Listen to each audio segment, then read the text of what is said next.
आज के इस वीडियो में आपका स्वागत है। और आज मैं डेन नेटवर्क्स के शेयर का एनालिसिस करूंगा। तो डेन नेटवर्क्स का मैंने डेली चार्ट खोला हुआ है ये, और यहाँ पे हम देख रहे हैं कि पहले शेयर में कमज़ोरी आई, फिर कंसोलिडेशन हुआ और अब जाके कंसोलिडेशन को तोड़ने की कोशिश कर रहा है। मतलब कि इस लेवल से शेयर कंसोलिडेट हो रहा है और अगर इन लेवल्स को पार कर देता है तो इसमें थोड़ी तेज़ी आएगी। मतलब एक तरीके से यहाँ पे जो टाइम पास कर रहा था शेयर, ये एक्शन ख़त्म हो जाएगा, ये कंसोलिडेशन ख़त्म हो जाएगी, सीधा ट्रेंड पकड़ लेगा शेयर। ठीक है, तो आज क्या हुआ, आज ही बहुत ही ज़्यादा हैवी वॉल्यूम्स के साथ, बड़े वॉल्यूम्स के साथ इसमें बाइंग हुई है। वैसे शेयर के वॉल्यूम्स की अगर मैं बात करूं तो इसके 6 लाख, 7 लाख, 8 लाख, 9 लाख, कभी कभी 1 मिलियन, लेकिन आमतौर पे 1 मिलियन के नीचे ही रहते हैं इसके वॉल्यूम्स। लेकिन आज आप देखो कितने ज़्यादा वॉल्यूम्स हैं, आज है 7.734 मिलियन।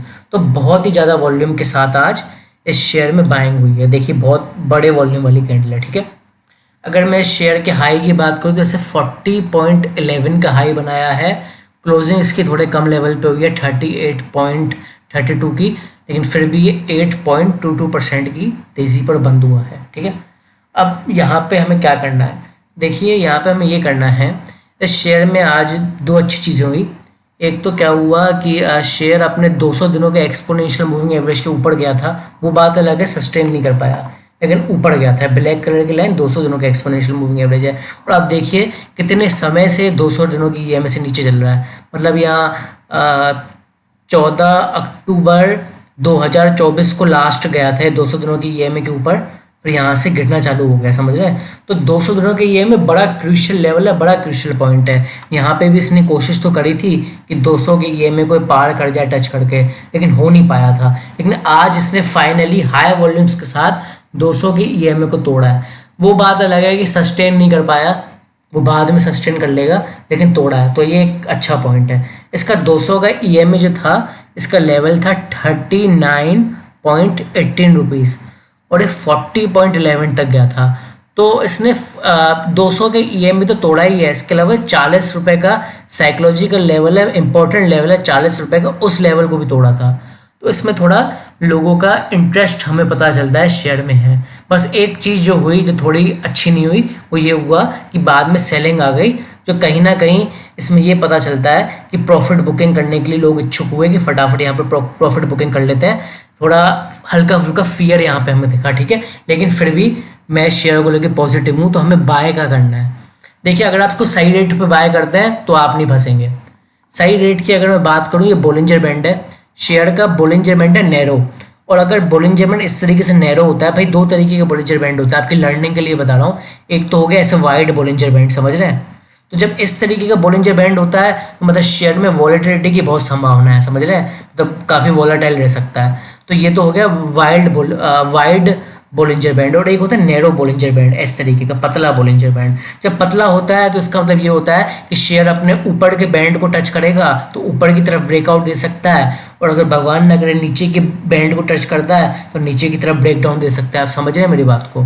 तो अब हमें क्या करना है, तो हम बोलिंजर बैंड को देखते हुए हमें साफ नज़र आ रहा है कि शेयर में ब्रेकआउट होने वाला है। तो अगर हमें सेफ बाइंग करनी है तो हम इसके 200 दिनों के एक्सपोनेंशियल मूविंग एवरेज के ऊपर बाय करेंगे।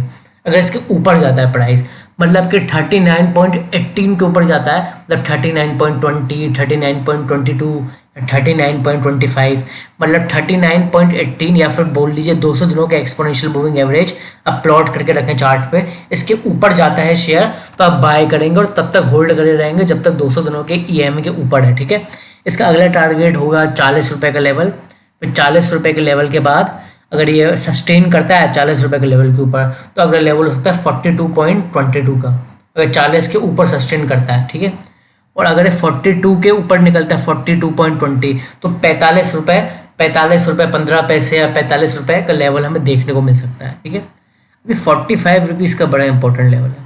अभी 45 रुपीज़ का इंपॉर्टेंट लेवल इसलिए है क्योंकि 45 रुपीज़ के बाद तो इसमें असली तेज़ी शुरू होगी, क्योंकि इसका 50 रुपये का जो एक अगला इंपॉर्टेंट लेवल है, पहला इंपॉर्टेंट लेवल तो था 40, साइकोलॉजिकल लेवल था, इंपॉर्टेंट लेवल था। इसके बाद लोग बाइंग करना चाहेंगे, और इसके बाद फिर 50 पे आएगा अगर ये शेयर, तो लोग 50 के बाद बाइंग करना चाहेंगे।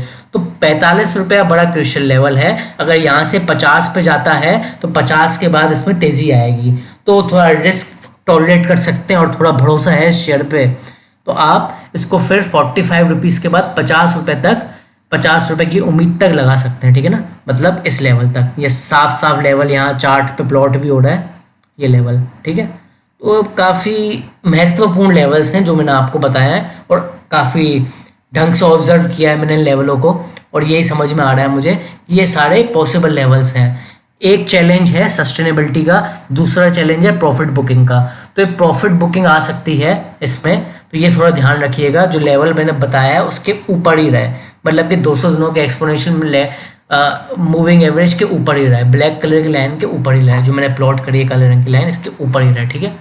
और जैसे जैसे शेयर इनके ऊपर जाता जाएगा, इन लेवलों को सस्टेन करता जाएगा, आपको तेज़ी देखने को मिलेगी। बाकी शॉर्ट टर्म में ये अच्छा परफॉर्म कर सकता है अगर मार्केट ने भी सपोर्ट किया, तो मार्केट के सपोर्ट की भी ज़रूरत है, ठीक है। आज के इस वीडियो में इतना था, थैंक यू।